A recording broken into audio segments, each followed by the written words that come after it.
नमस्कार दोस्तों, हमारी आज की इस कहानी का नाम है बदलाव।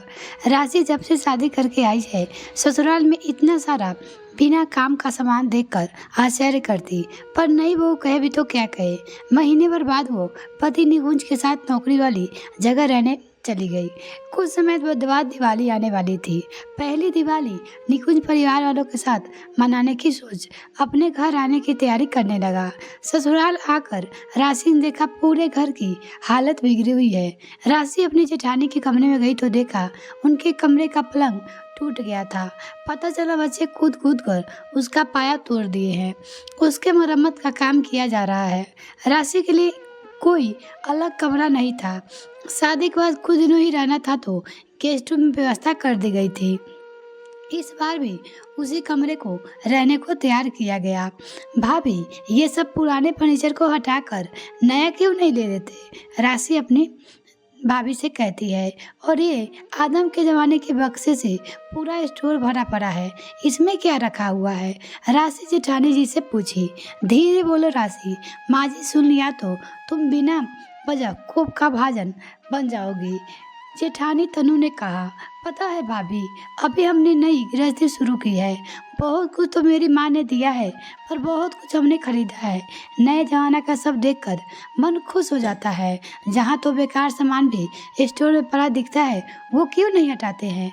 राशि ने पूछा। अब क्या कहा जाए, माँ पता नहीं कौन से जमाने में जी रही है। दोनों बेटे भी कह कर थक चुके हैं। उनसे पता नहीं कौन से जमाने से जी रही हो तुम, पर उन पर कोई असर ही नहीं होता। मेरी शादी के बाद घर में जगह नहीं थी तो कोई फर्नीचर नहीं लिया गया। उसके बदले माता पिता ने पैसे दिए। मेरा भी बड़ा मन करता था कुछ तो नए जमाने का स्टाइलिश ले लूं, पर जब भी माँ जी से हिम्मत करके कहती तो बस एक ही बात बोलती, अभी ये सब है ना, कितने चाव से खरीदा था हमने इस घर के लिए। तब तुम्हें सब फेंकने पड़ी और मुंह फुलाकर बैठ जाती। फिर मैं हिम्मत ही नहीं कर पाई उन्हें कुछ बोलूं। तुम्हें पता है छोटू, मुन्नू यानी तनु के बच्चे पहले छोटे हुए कपड़े भी स्टोर रूम में रखे बक्से में पड़े हैं, किसी को देने को नहीं देती। जो भी कहती घर में साफ सफाई के काम में ले ले आओ, पर देना नहीं किसी को। मैं खुद इसकी आदत से परेशान हो गई हूँ, पर हम करें भी तो क्या करें? जेठ का बिजनेस है, नहीं तो हम भी देवर जी की तरह कभी बाहर रहने चल देते। देखो ना, पलंग 2 बार टूट चुका है, पर हटाने नहीं देती। पिछले महीने मिक्सर खराब हो गया, अब तो उस दुकान वाले भी हाथ जोड़ लिए कि अब इसके पुर्जे नहीं मिलते, हमसे नहीं बनेगा। एक बार तुम्हारे जेठ जी माँ से नया पलंग लाने के बोले जिसमें बॉक्स रहता है, पर माँ ने डपट दिया। फिर वो चुप हो गए। ससुर जी कहते भी है, अरे कब तक इनको सीने से लगा कर रखोगे? तुम्हारी तरह बच्चों को भी अपने मन का लेने दो कुछ। कहीं कल को उखड़ गए तो फिर मुझे कुछ न कहना। तो पता क्या कहती है, अरे मैं ना रहूँगी तब करेंगे ही ना मनमर्जी। फिर ससुर जी चुप हो जाते। अब तुम ही करके देख लो। सबसे कहने के बाद मजाक करती तनु राशि से बोली। राशि पहले तो चुप हो गई, पर सोचो, एक बार सोच समझ कर प्यार से सास से बात कर देखेगी। यहाँ भी उसे वही हाल लगा जो उसकी दादी का हाल था। इस चक्कर में उसकी माँ और ताई जी की दादी से अक्सर लड़ाई हो जाया करती थी, पर जीत माँ और ताई जी की होती थी क्योंकि वो जायज़ बातें कहती थी। अब तो उसकी दादी के कमरे में उसकी यादें का जथा रखा हुआ है जो सही सलामत और उपयोग करने लायक है। बस वही सब, बाकी जो पुराने पलंग और सोफे थे उनका प्रयोग नए जमाने के हिसाब से कर दिया गया था, जिसमें दोनों खुश थे। यहाँ तक कि कुछ मजबूत लकड़ी की बक्से रखे थे। माँ और ताई जी ने उसे हॉल में दीवार के बन के रूप में भेज सजा दिया गया था। बस थोड़ा दिमाग लगाया और पुराने को भी नया रूप दे दिया गया था। राशि सास से बोलने से पहले एक बारीकी से सब सामान का जायजा करना चाहती थी, और जो बढ़ई काम करने वाले थे उनसे सबका हाल पूछना पड़ेगा, पर सास के सामने नहीं। वो सोची, सब सामान को जांच परख कर उसे यही समझ आया कि जो पलंग है उनके पाए बार बार टूट जाते हैं, पर लकड़ी अच्छी है। उसको काम करने वाले से पूछा, इस पलंग की दीवान का रूप दिया जा सकता है जिसमें सामान भी रखा जा सके और मजबूत भी हो जाए? उसने पूछा, जी छोटी भाभी, क्यों नहीं, ये लकड़ियाँ बहुत अच्छी क्वालिटी की है। उसने राशि से कहा, इसलिए माता जी हटाने नहीं देती है। उनसे कहा, आप बस माँ के सामने मेरी हाँ में हाँ करना और जितनी तारीफ कर सको मेरी बात का वो करना। माँ को आप लोगों पर पूरा भरोसा है, वो नहीं कह पाएगी। कह राशि सास को बुला लाई। माँ जी, ये लोग कह रहे हैं आपके घर के पलंग बार बार मरम्मत करने से अच्छा है इसे नए जमाने के हिसाब से बना दिया जाए।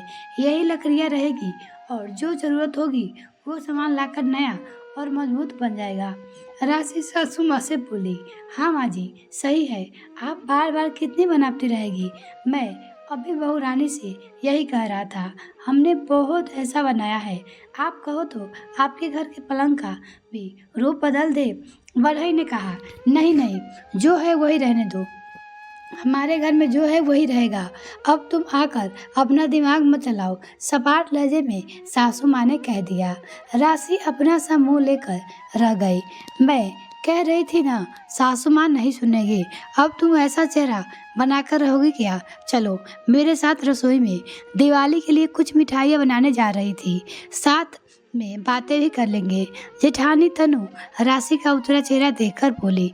दिवाली वाले दिन राशि के मायके से वीडियो कॉल पर बातें हो रही थी।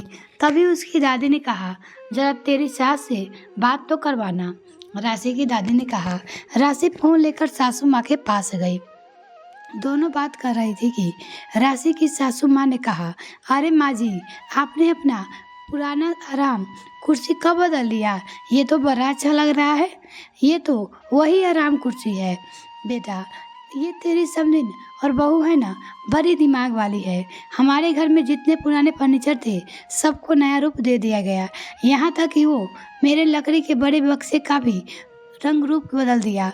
दिखलाती हूँ तुमको, फिर तारीफें करना मेरी पोती की। ये सब उन्हीं का किया धरा है।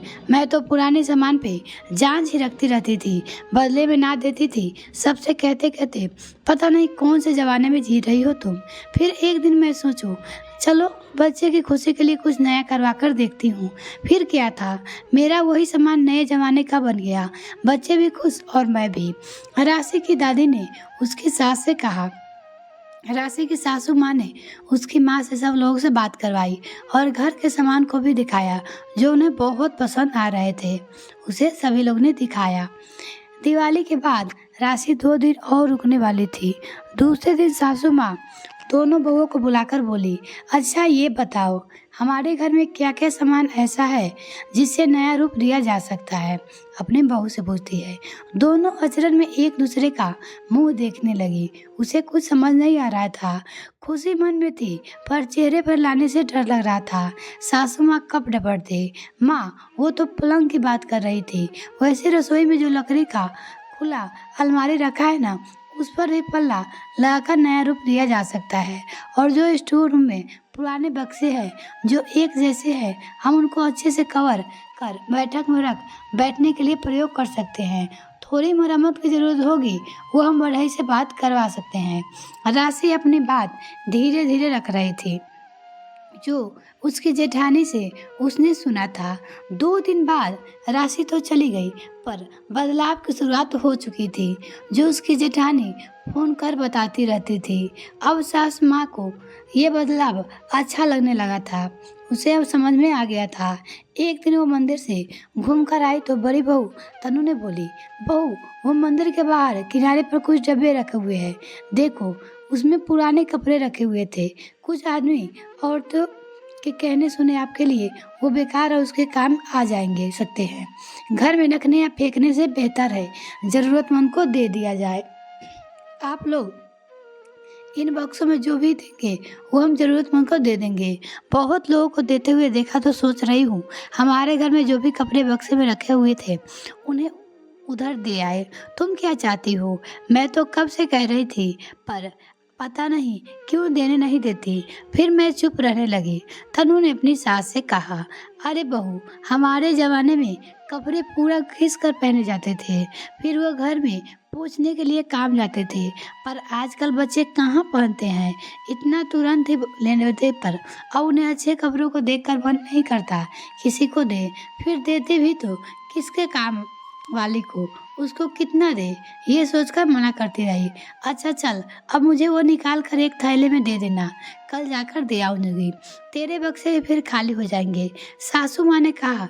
तनु भी बिना देरी किए कपड़े दे दी और जाकर राशि को फोन करके सब बातें बताते हुए बोली, अच्छा हुआ जो तुम्हारे घर को देखकर हमारी सासू माँ के बदलाव आ गए। अब तो लगता है जब तुम अगली बार आओगे यहाँ भी बहुत कुछ नया देखने को मिलेगा। कहते हुए तनु और राशि हंसने लगी। दोनों, आपको क्या लगता है सच में बहुत मुश्किल होता है अपनी प्रिय चीज़ों को हटाने की बात सुनना। बहुत हद तक सही भी है। उन चीज़ों को एक खास लगाव हो जाता है, फिर जिन परिस्थितियों में लिया जाता है वो काफ़ी हद तक प्रभावी रहती है। ऐसे में उसको हटाकर बदलाव करना मुश्किल हो जाता है, पर उन्हीं चीज़ को थोड़ा बदलाव कर दिया जाए तो उनकी चीज़ों की सलामती रहती है और नया रूप भी ले लेती है।